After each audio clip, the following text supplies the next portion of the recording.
이사야서 42장 18절로 25절입니다. 이사야 42장 18절로 25절. 제가 가지고 있는 성경 구약 1019페이지. 저 여러분 교독합니다. 너희 못 듣는 자들아 들으라. 너희 맹인들아 밝히 보라.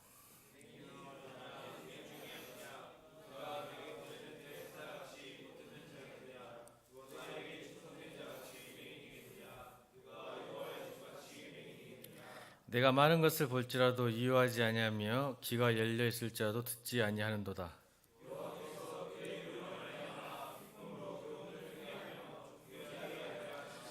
이 백성이 도둑맞으며 탈취를 당하며 다 굴속에 잡히며 옥에 갇히도다. 노략을 당하되 구할 자가 없고 탈취를 당하되 되돌려주라 말할 자가 없도다.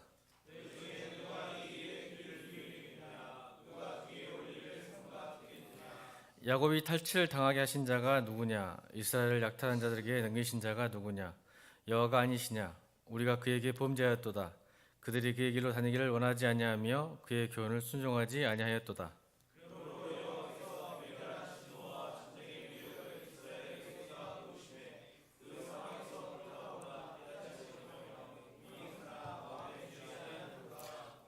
아멘. 맹인이 누구냐라는 제목으로 말씀 선포하겠습니다.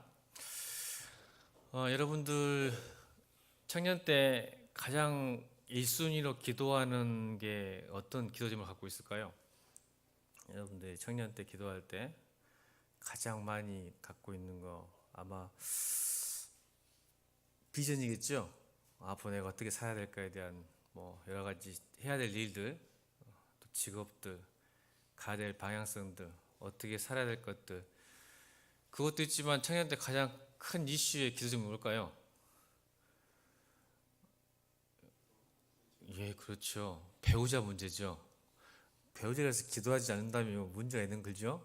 여러분 얼굴들이 피기 시작합니다. 배우자 얘기를 했더니. 그렇죠. 기도 많이 하시죠? 1순위죠. 여러분 비전과 배우자는. 특히 이제 청년들이 기도하다 보면 키도 커야 되고 좋은 직장도 있어야 되고 성격도 좋아야 되고 거기에다 믿음까지 좋아야 되니 세상 사람들보다 더 힘든 게 교회 안에서 배우자 찾기입니다. 그죠?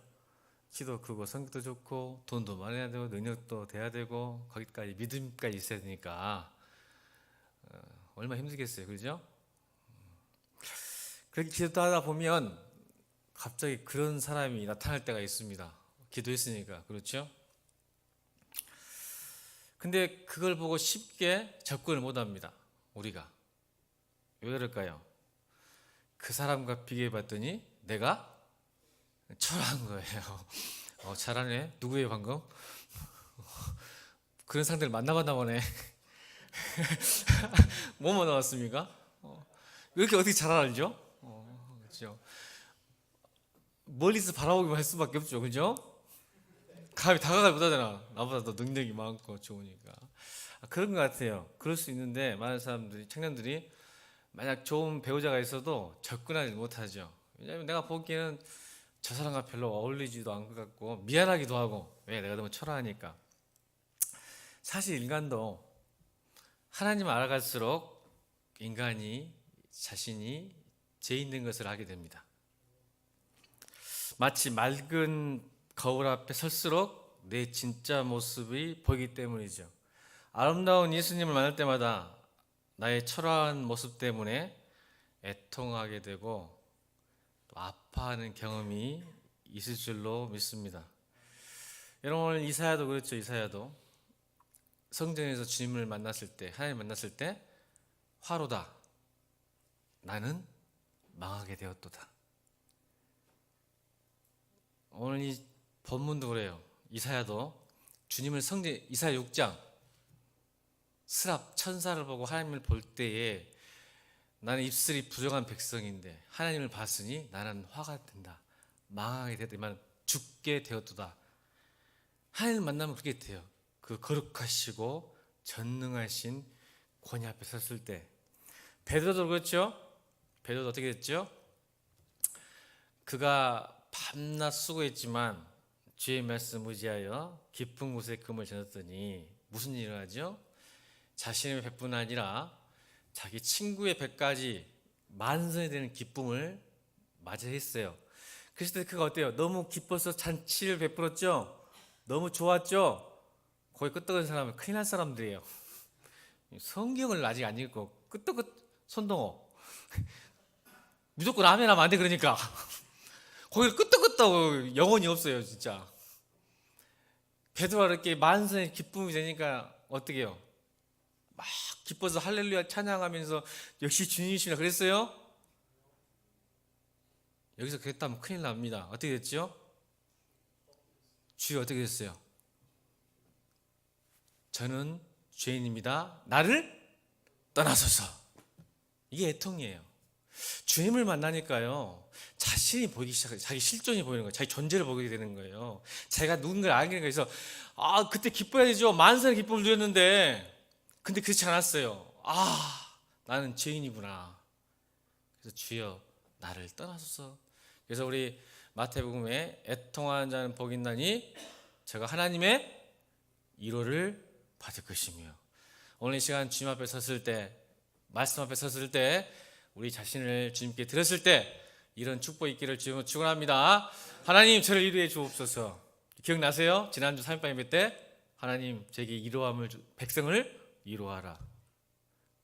기억나세요? 위로함을 받을 줄은 믿습니다.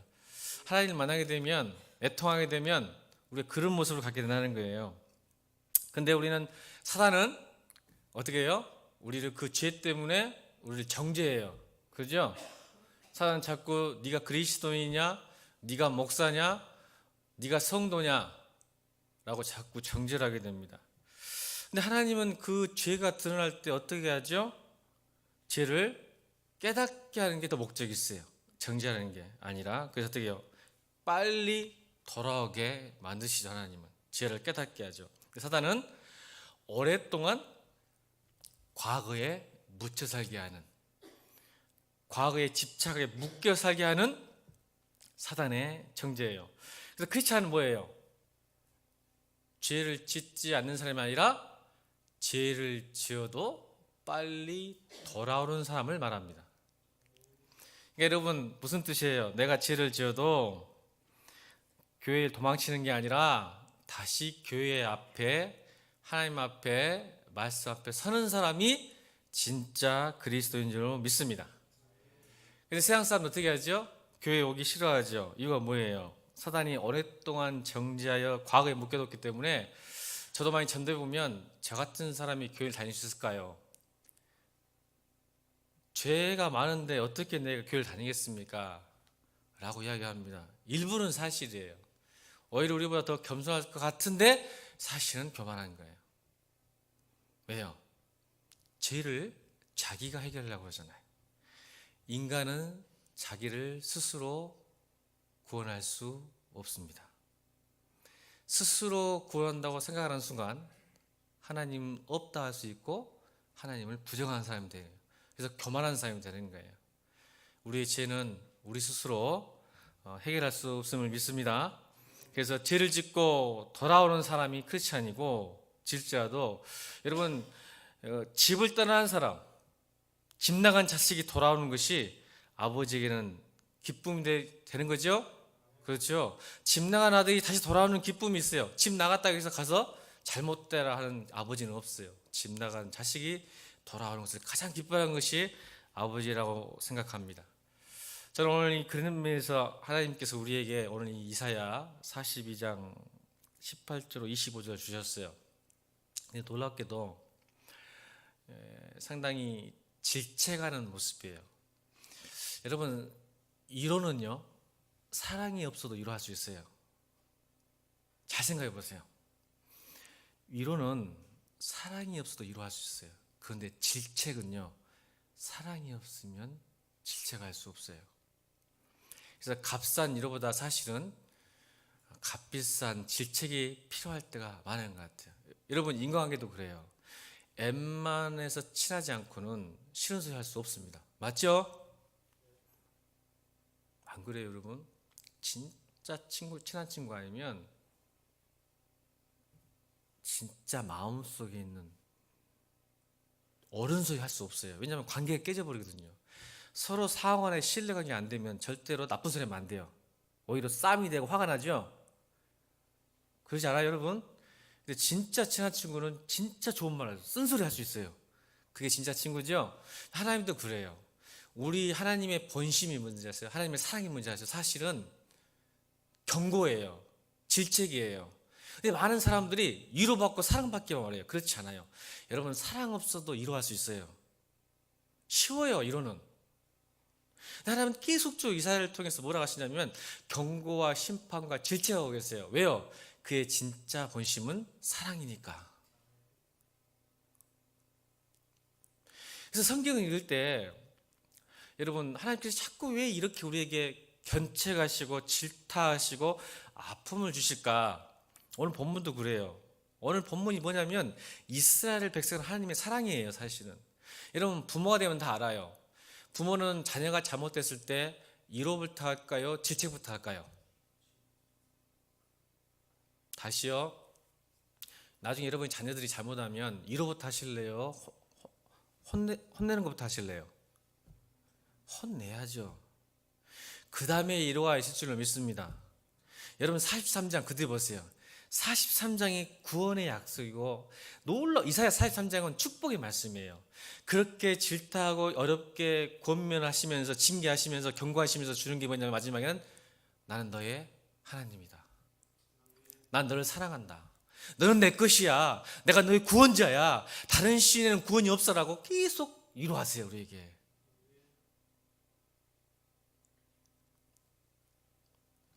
높이 치솟는 건물, 잘 꾸며진 내부, 실내 인테리어, 세련된 복장과 말투로 살아가는 이 시대의 성도들을 보면 우리의 영적 상태를 오해할 수 있어요. 왜냐하면 큰 건물, 많은 성도 속에 묻혀 살다 보면 자신이 꼭 그렇게 된 것 같처럼 믿어지는 경우가 있어요. 그렇죠? 예를 들어서 목사님하고 친하면 여러분들하고 하나님하고도 가까워지는 것 같은 그런 경험이 있어요, 없어요? 높으신 분들하고 권위 있고 힘 있는 분들하고 가까이 있으면 내가 왠지 힘이 있고 높아지고 권위가 있던 것 같은 느낌이 있어요, 없어요? 함께 다니면. 그렇죠. 혹시 여러분도 그래요. 우리 영적 상태가 내가 큰 교회 다니고 좋은 목사님 설교 듣고 또 내가 어떤 큰 집회 가면 왠지 내가 그냥 믿음이 좋은 것처럼 느낄 때가 있어요. 내가 지금 이 자리에서 한 1000명, 2000명 모인 곳에서 막 뜨겁게 열심히 기도하면 내가 믿음 좋구나. 섞는 거예요, 사실은. 그게 아닌 경우도 있잖아요. 그렇죠? 우리가 어떠한 존재인지 상태인지를 잘 점검해야 돼요. 오늘 18절, 19절, 20절 한번 읽어보겠습니다. 자, 18, 19, 20절 시작.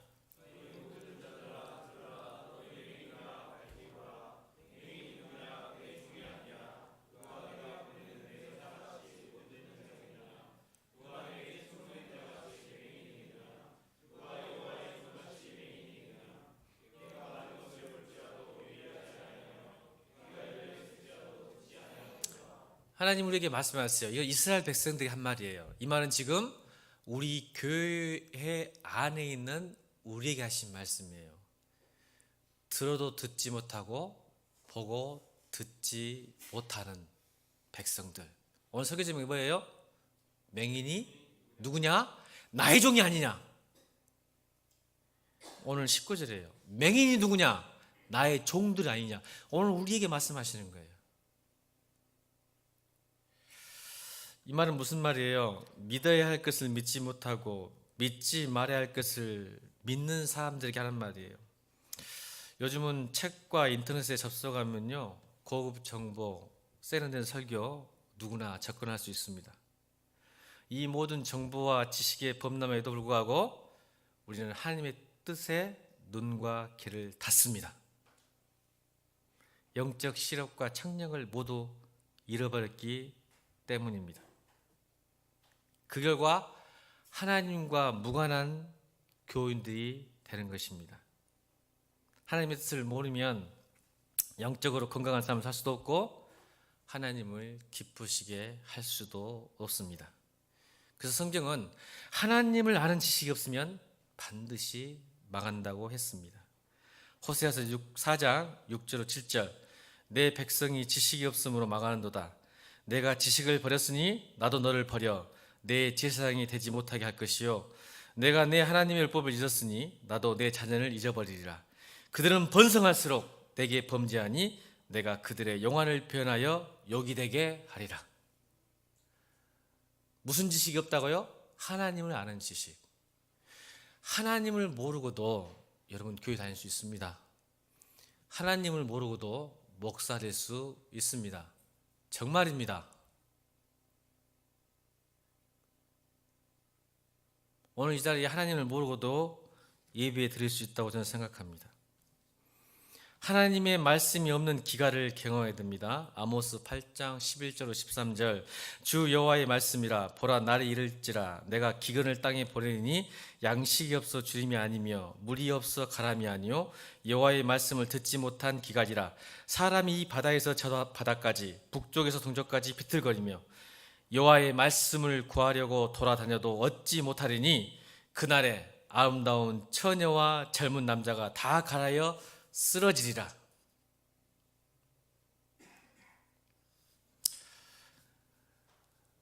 오늘 시대는 누가 주인이냐의 싸움입니다. 교회의 주인은 누구입니까? 여러분 묻겠습니다. 이 교회의 주인은 누구이십니까? 정말입니까? 그러면 여러분 인생의 주인은 누구십니까? 자신 있게 대답하셔야 됩니다. 안 되면요 오늘 저녁에 기도하시면서 하나님 저에게 내 인생의 주인이 예수 그리스도이십니다라고 여러분 고백할 수 있어야 돼요. 여러분 그 짐을 던졌을 때 진실되게 하나님 앞에 고백할 수 있어야 돼요. 그게 안 되면 여러분 하나님과 무관한 삶을 사는 거예요. 관계 없는 삶을 사는 거예요. 여러분 하나님은 인간은 속일 수 있지만 하나님을 속일 수 없잖아요. 진짜입니까? 오늘따라 목사님이 진짜입니까 말 진짜 많이 하네요. 왜냐하면요 솔직하게요. 아까 말했죠. 애통한 자는 복이 있나니 하나님이 저를 위로하실 것이다. 내가 그렇지 못하다면 애통하세요. 아멘. 그럼 하나님이 반드시 위로할 거예요. 어떤 일을 하면 괜찮아. 내 사랑하는 자녀야. 내가 너와 함께 할게. 두려워하지 마.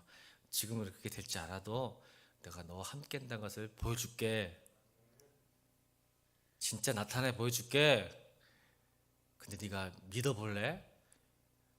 한번 믿어줄래?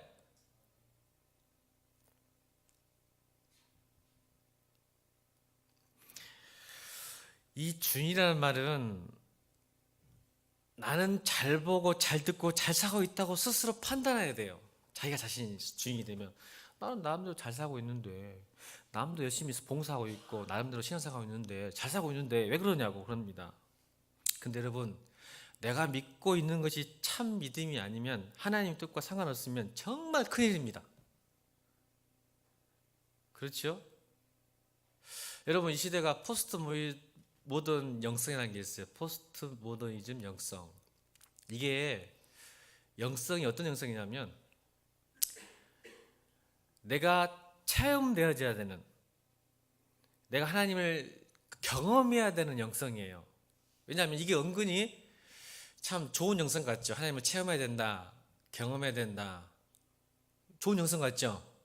근데 여러분 그 놀라운 위험적인 요소가 있어요. 무슨 요소가 있냐면 여러분 잘 아는 관상기도 알죠? 관상기도, 명상, 요가, 미로, 향 냄새. 이게 포스트 모더니즘 영성이 뭐냐면 하나님이 있는 것 같은데 없으니까 뭔가를 자꾸 이미지화 시켜서 아이콘화 시켜서 내가 좀 경험돼야 믿을 수 있겠다는 거예요.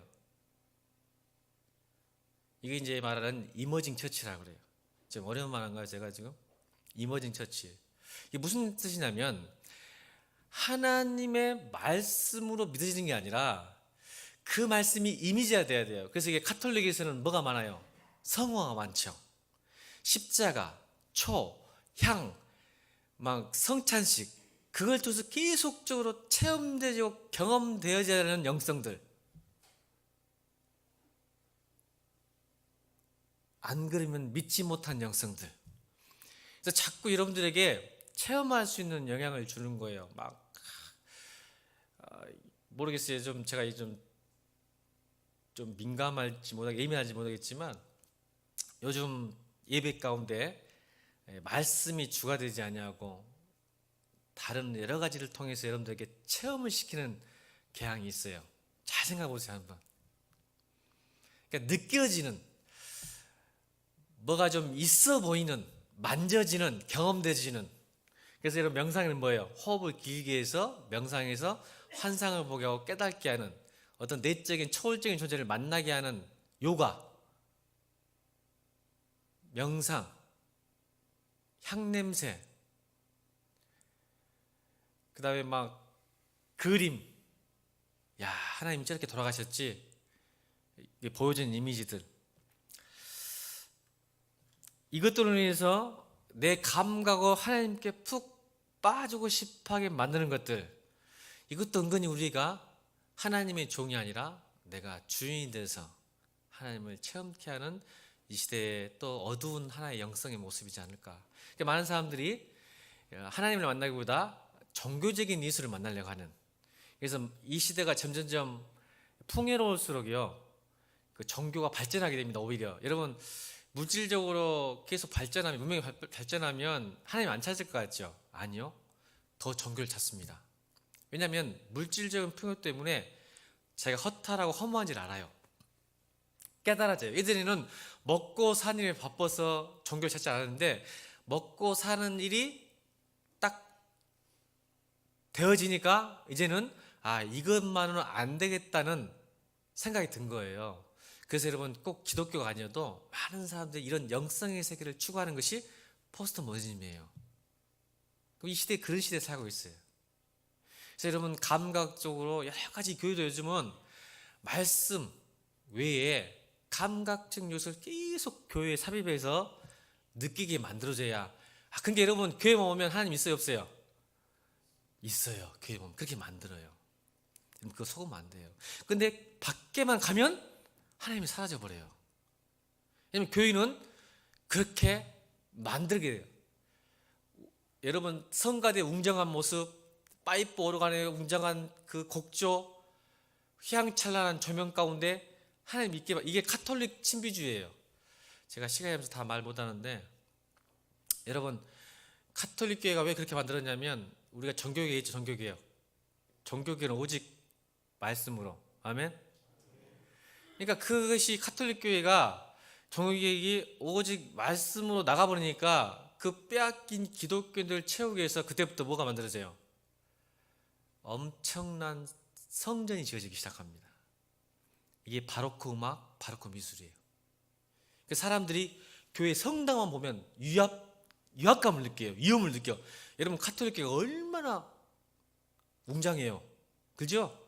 거기 들어가면 이제 하나님 계신 것 같아요. 그 예식 때문에. 저는 우리 사랑하는 청년들이 거기에 속지 않기를 주님으로 축원합니다. 저는 오늘 주인인가 종인가를 얘기하고 있는 거예요. 저는 여러분이 특별히 다른 거 얘기하지 않겠습니다. 이 부분을 한번 생각해 보세요. 교회 안에서 뭔가를 만들어내서 이미지화시켜서 하나님이 있는 것처럼 보이는 것에 속지 않길 바랍니다. 오직 말씀으로, 그 말씀 가운데 인격적으로 주님을 체험하고 만나는 기간이 있기를 바랍니다. 하나님의 말씀을 듣고 보는 것은 결론이 뭔지 아세요? 하나님의 말씀을 듣고 본다는 것의 결론은 곧 순종하는 거예요. 여러분 따라합시다. 나를 움직이지 못하는 것은 믿음이 아니다.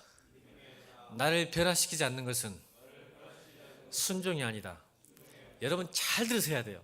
믿음은요 반드시 나를 움직이게 만들어요.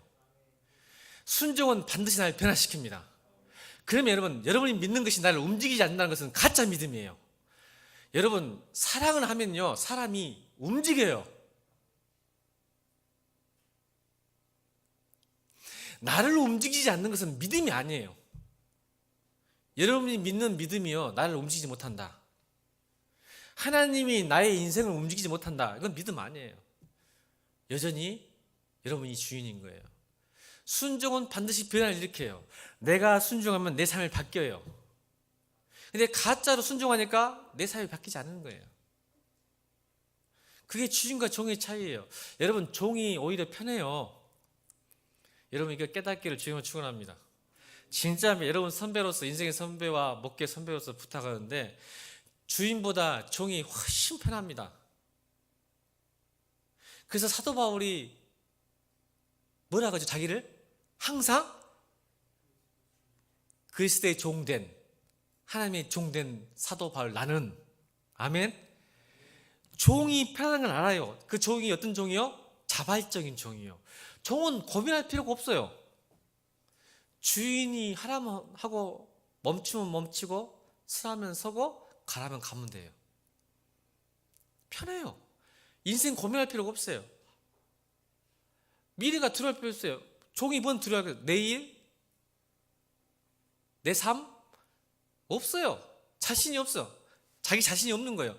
종은 주인이 하라면 하는 거예요. 그러니까 편해요. 근데 주인이 되면 뭐 돼요? 나의 모든 것을 내가 책임져야 돼요. 여러분, 굉장히 불편한 거예요. 힘든 거예요. 종은 그 주인이 하라면 하면 되는 거예요. 주인이 책임져요. 그 종의 인생을 누가 책임져요? 주인이 책임지는 거예요. 그래서 바울이 말하는 거예요. 나는 종이에요. 그래서 내일 내 자신을 구하지 않고요, 종은 보상도 바라지 않아요. 여러분, 교양이 넘치는 사람들에게 하나님이 당신의 주님이라고 한번 해보세요. 무슨 일이 일어날까요? 교양이 넘치고 있는 사람들에게 하나님이 당신의 종입니다라고 한번 하나님이 당신의 주인입니다라고 한번 이야기해 보세요. 무슨 일이 일어날까요? 아주 험한 말 나올 겁니다, 여러분. 그래서 예수님도 사람들의 마음이 완악한 것을 보고 탄식하며 심히 노하기까지 하셨죠. 여러분, 우리가 그 성경에 보면 예수님이 마태복음 11장 한번 찾아볼까요? 마태복음 11장. 마태복음 11장.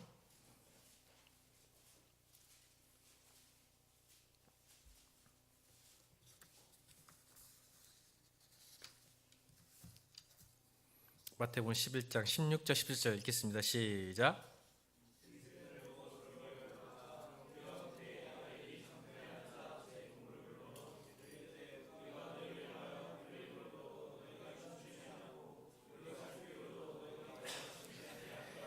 (20절) 예수께서 권능을 가장 많이 행하신 고을들이 회개치 아니하므로 그때에 책망하시되. (21절) 화했을저 고라시나 화했을저 벳세다야, 너희에게 행한 모든 권능을 두루와 시루에서 행하였더라면 그들이 벌써 베옷을 입고 제에 앉아 회개하였으리라. (22절) 내가 너에게 이르노니 심판날에 두루와 시돈이 너희보다 견디기 쉬우리라. (23절) 가버나움아, 내가 하늘까지 높아지겠느냐?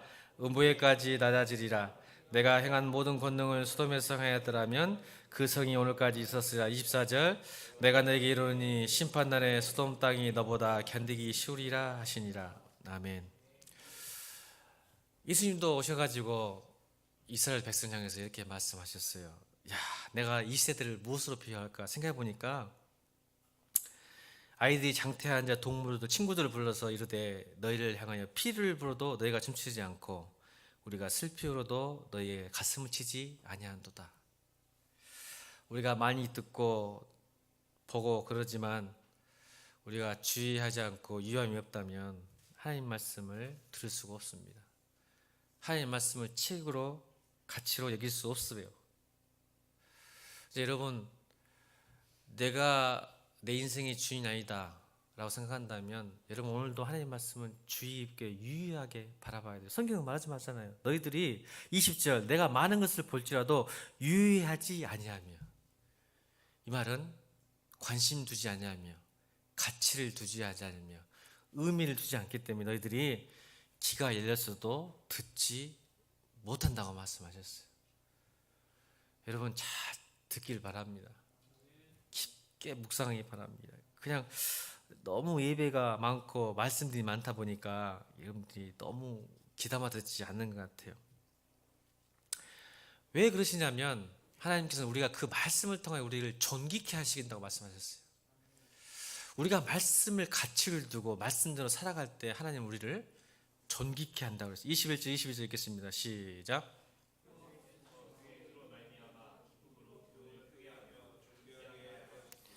이 백성이 도둑을 맞으며 탈취당하며 굴 속에 옥에 갇히도다. 노략을 당하되 구할 자도 없고 탈취를 당하며 데려주라 할 자가 없도다. 하나님께서 우리에게 말씀을 말하고 싶으신 이유는 뭐냐면 우리를 존귀케 하신다는 거예요. 하나님을 가볍게 여기는 자는 우리를 가볍게 여기세요. 하나님을 존귀케 하는 자를 하나님 우리를 존귀케 하시고 하나님을 존경하는 자들을 하나님 우리를 존경하게 하신다는 겁니다. 결국 하나님을 가볍게 여긴 자들은 결국 자신이 당한다는 거예요. 그렇게 가볍게 여긴 사람들이. 그래서 도둑 맞으며 탈취당하며 심지어 구수에 잡히고 옥에 갇힌다고 해서 왜 무슨 말이세요? 너희들 이제 바벨론 포로 시대를 살게 될 거라는 거죠. 여러분 하나님 말씀의 가치를 가진 사람의 특징은요. 보세요. 하나님 우리를 경고하시고 심판하는 것은 우리를 죽이는 게 아니죠. 살리려고 하는 거예요. 자 여러분 지금 이 남유다가 멸망하는 걸 이야기합니다. 이 미사야는 곧 남유다가 멸망한 걸 말하고 있어요. 근데 하나님께서는 경고를 하시는 거예요. 제발 내 말을 듣고 봐서 빨리 회개해라. 자 하나님의 복음을 말씀을 가치를 두고 의미를 두어서 돌아왔던 케이스가 있어요. 어떤 케이스예요? 요나서. 니느웨 성을 하나님이 멸망시키려고 누굴 보내요? 요나를 보냅니다. 그래서 요나를 보내서 야 요나야 너 가서 니느웨 성 3일 만에 묻는다고 해라. 그 요나가 화가 났죠. 그래서 반쪽짜리 복음을 전해요. 그래요 안 그래요? 기분 나빠서 전하는데 그 니느웨 성의 왕과 백성들이 회개해버려요.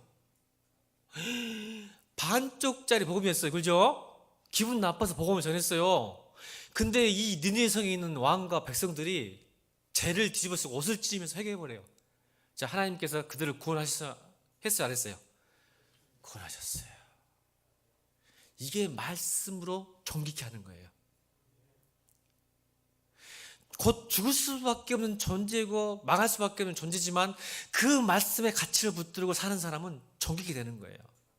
근데 이스라엘 백성들은 자 여러분 오늘 남유다가 멸망하는 단계가 어떻게 되죠? BC 605년경에 여호와김 왕 1차 3차에 걸쳐서 이스라엘 남유다가 망하는 거 기억나세요? AD BC 605년경에 여호와의 김 왕이 잡혀가서 귀족 자들과 함께 잡혀가서 충성 맹세를 하고 여호와김이 돌아옵니다. 그리고 나서 얼마 지나지 않아서 약 8년 뒤에 BC 597년 여호와긴 왕 때 또 침공해가지고 이젠 여호와의 긴 왕뿐 아니라 그 유다의 전문 기술자들, 엔지니어들 다 끄집고 갑니다. 또 돌아와요. 3차 때 여러분 잘 아시다시피 남유다 BC 587년에 망하죠. 그때 시드기야 마지막 왕 어떻게 돼요? 시드기야 왕 예루살렘 성이 완전히 무너지고 성전도 파괴되고 시드기야 왕의 자녀들이 자기 눈앞에서 바벨론에게 다 죽고 시드기야도 두 눈이 뽑혀서 잡혀가죠. 왜 얼굴들이 모른다는 얼굴들이에요. 성경이 장황히 읽으셨어요. 자기서 깨달을 게 있어요. 왜 하나님은 3번에 걸쳐서 남유다를 그렇게 힘들게 하셨을까요? 이게 우리의 교훈이에요. 만약 1차, 2차에 회개만 했더라도 남유다는 망하지 않았을 겁니다. 이게 우리의 실존이에요. 그렇게 고통을 당하고 어려움을 당해도 하나님께 안 돌아가요. 쉽지가 않아요. 우리 인생이 이렇게 나 같으면 하나님 말씀, 아이고 목사님 지금 무슨 말씀이세요? 저 같으면요 벌써 기도하고 회개하고 돌았을 건데, 여러분 그럴 것 같죠? 못해요. 제가 그 역사를 지금 이야기하는 거예요. 남유다가 우리보다 훨씬 하나님 더 잘 알아요. 그래요, 안 그래요? 그때는 하나님이 역사하셨잖아요. 말씀 뿐이었간디요. 그냥 하나님이 나타나시고 막 기가 막히게 역사하셨죠. 근데 우리는 금방 정결할 것 같고 금방 해결할 것 같고 돌아왔을 것 같죠? 여러분 겸손하셔야 돼요. 여러분 이 자리에서도 지금 나는 뭐 보세요. 여러분이 주인이에요. 하나님 잘 살고 있는 거 이 정도면 괜찮지 않을까? 여러분 그러지 말라는 거예요.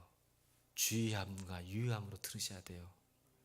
오늘 말씀이 맹인이 누구냐? 바로 나다. 할렐루야. 그렇게 받아들이길 주님으로 축원합니다. 여러분 이스라엘 백성도 아니고 다른 사람도 아니고 목사님도 아니고 옆에 사람도 아니에요. 내가 맹인이에요. 근데 여전히 여러분 부정하잖아. 지금 목사님 뭘 얘기하는 거예요? 맹인이 누구냐? 나예요, 나.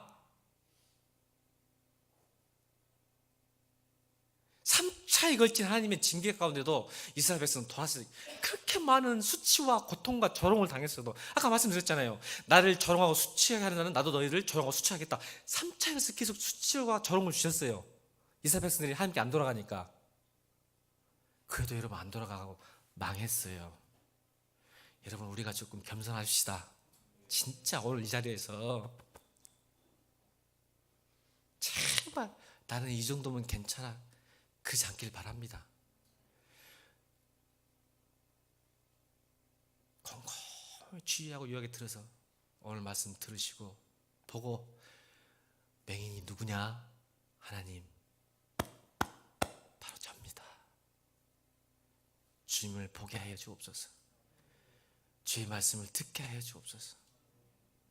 여러분 그런 귀한 시간 되기를 주님으로 축원합니다. 기도하겠습니다.